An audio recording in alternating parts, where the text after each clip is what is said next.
Good morning बेटा। हम जो आपका चैप्टर करा रहे थे, जो हिस्ट्री का आपका चैप्टर चल रहा था, कौन सा चल रहा था? आधुनिकरण की ओर, ठीक है, औद्योगिक क्रांति। तो इस चैप्टर में हम आपको पढ़ा चुके थे कि किस प्रकार से दुनिया में औद्योगिक क्रांति का युग हुआ, किस तरह से आधुनिकरण की शुरुआत हुई। तो हमने आपको इससे पहले बता चुके थे कि किस तरह से यूरोपीय देशों में पुनर्जागरण काल आया, इटली में पुनर्जागरण की शुरुआत हुई, इंग्लैंड में सबसे पहले कपड़ा उद्योग की शुरुआत हुई, फ्रांस में सबसे पहले रिवोल्यूशन हुआ और उसमें क्रांति के कारण वहाँ पे लोकतंत्र की स्थापना की गई। तो इस तरह से काफ़ी कुछ चला था यूरोपीय कंट्रियों के बीच में, और उसी का कारण परिणाम है कि आज का जो आधुनिक युग है, इसकी नींव जो है वो कि उसकी शुरुआत जो है वो यूरोप से हुई थी। ठीक है, अब अगला हमारा क्या है, इसमें देखो कालक्रम 4, देखिए इसमें 4 कालक्रमों में बांटा गया है। पहला में कौन सा? 1700 लेकर 2000 के बीच में। यह काल रेखा आपको ये बताएगी कि पिछले 300 वर्षों में दुनिया के अलग अलग भागों में क्या घटित हो रहा था, किस प्रकार से विभिन्न देशों में लोग हमारे आधुनिक विश्व के निर्माण के क्या योगदान दे रहे थे। आपको ये विश्व में पिछली शताब्दी में हुए अफ्रीका के दास व्यापार, दक्षिण अफ्रीका में रंग भेद शासन की स्थापना, यूरोप में सामाजिक आंदोलन, राष्ट्रीय राज्यों के निर्माण, सामाजिक शक्तियों में विस्तार, उपनिवेशीकरण की प्रक्रिया, जनतंत्रीय और उपनिवेशी विरोधी आंदोलन के विषय में बताएगी।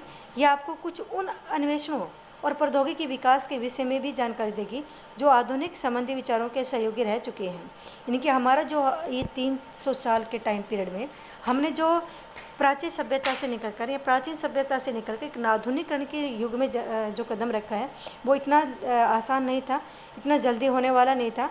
इन 300 सालों में बहुत कुछ घटनाएं घटी हैं अलग अलग देशों में, चाहे वो साउथ अफ्रीका हो, चाहे वो अमेरिका हो, या नॉर्थ अमेरिका है, साउथ अमेरिका है, या फिर चाहे वो आपका यूरोप हो, या फिर यहाँ तक कहें कि हम एशिया या इंडिया ही क्यों ना हो।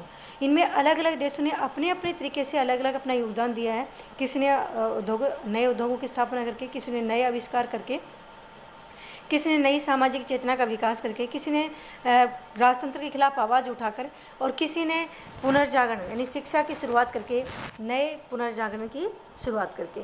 तो अलग अलग तरीके से अलग अलग लोगों ने अपनी अलग अलग अपना योगदान दिया है। तो आज इसमें हम यही पढ़ेंगे कि किस प्रकार से दुनिया में कौन कौन सी घटनाएँ घटी और किन घटनाओं का योगदान हमारे इसमें रह चुका है। सबसे पहले आप देखो 1720 से 30 के बीच में पश्चिमी अफ्रीका में स्थित दहोमी राज आगाज में 1724 से 34 में दास व्यापार पर प्रतिबंध लगाया गया था। यानी कि सबसे पहले पश्चिमी अफ्रीका में, यानी कि कब लगा था? 1720 से लेकर 1734 के बीच में दास व्यापार, क्योंकि सबसे ज़्यादा जो दासों का व्यापार होता था वो अफ्रीका से होता था। अफ्रीकी जो कंट्रियाँ हैं यहाँ से लोगों को ज़बरदस्ती उनको बंदी बनाया जाता था, और बंदी बनाकर उनको यूरोप में ले जाकर बेचा जाता था, जिस तरह से एक पशु को बेचा जाता है ठीक इसी तरह से। तो 1724 से 30 का दौर ये रहा कि दासों के ऊपर क्या किया गया था? दास व्यापार पर प्रतिबंध लगाया था। अगला है दक्षिण अफ्रीका के केप टाउन में पहली बार चेचक नामक जो बीमारी थी उसका प्रकोप फैला था। ठीक है, ये फैला था 1755 में।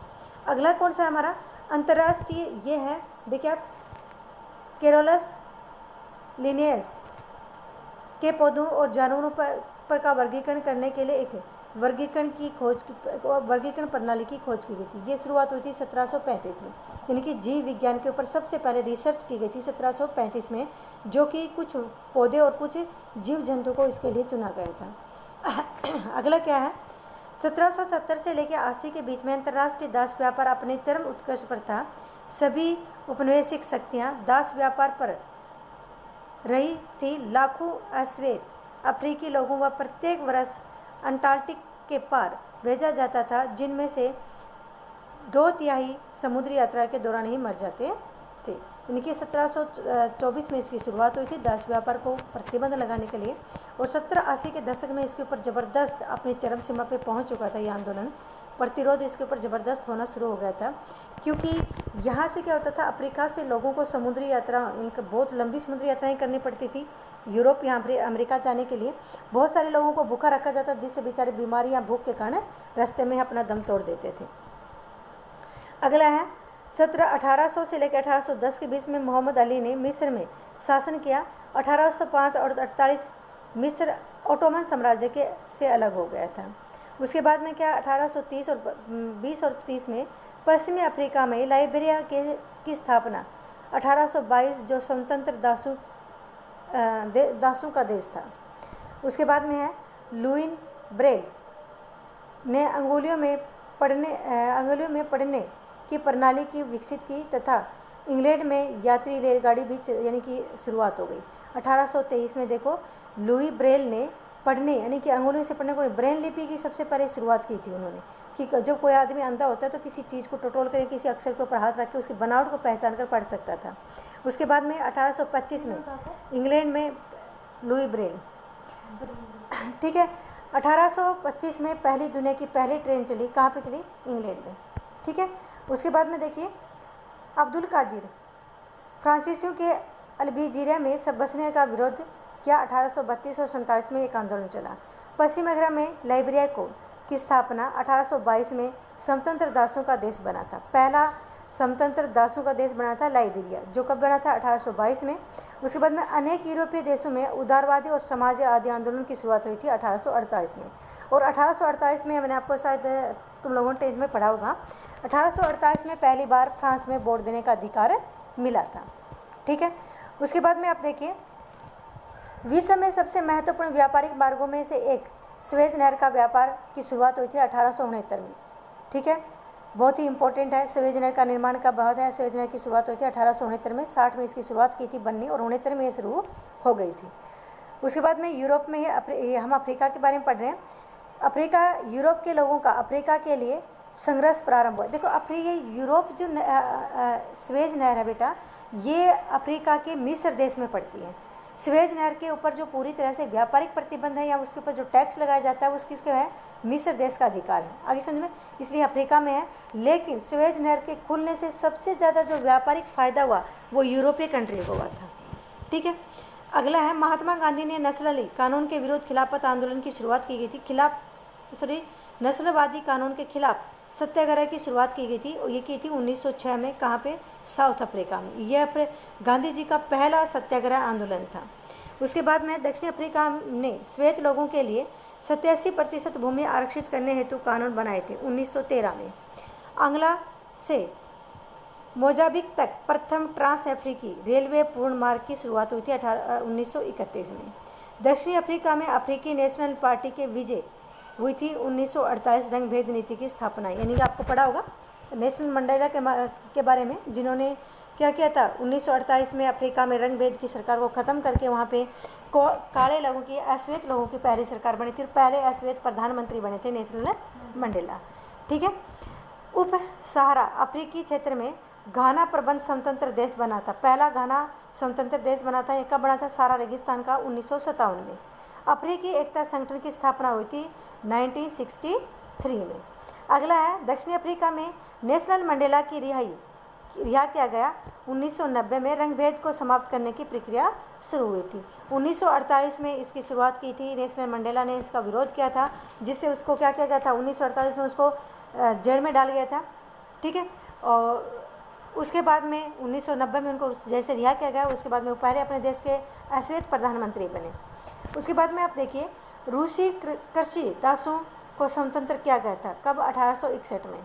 जर्मनी और इटली एक संयुक्त राष्ट्र राज्यों के रूप में उभरकर सामने आया था।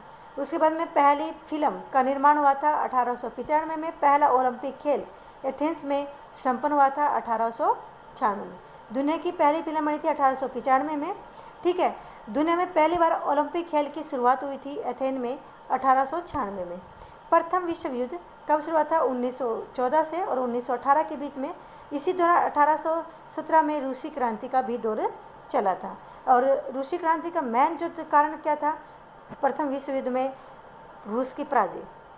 अगला है मुस्तफा कमाल के नेतृत्व में तुर्की गणराज्य भी बना था 1923 में।